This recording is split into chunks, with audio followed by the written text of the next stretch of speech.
Hello mga kababs! We get to experience Lava Craze. By the way, nag-decorate din sila for the Valentine's Day and to give surprises sa mga valued and loyal customers. We were amazed sa setup ng cafe. Not the usual na coffee shop na nakasanayan mo. The ambience is good, ang sarap tumambay with friends, para kang nasa outer space.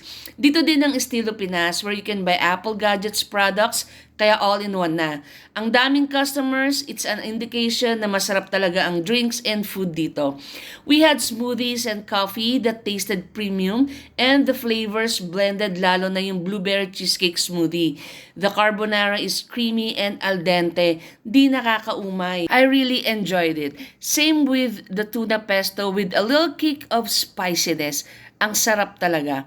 Yung tacos nila masarap din. Balance yung lasa ng taco flavor plus ang daming cheese. Yung sauce, it's really good. Mag-e-enjoy talaga kayo dito sa Lava Craze. This is located at 06 Macapagal Street, Lacandula, Mabalacat, Pampanga. Nasa Google Maps din sila.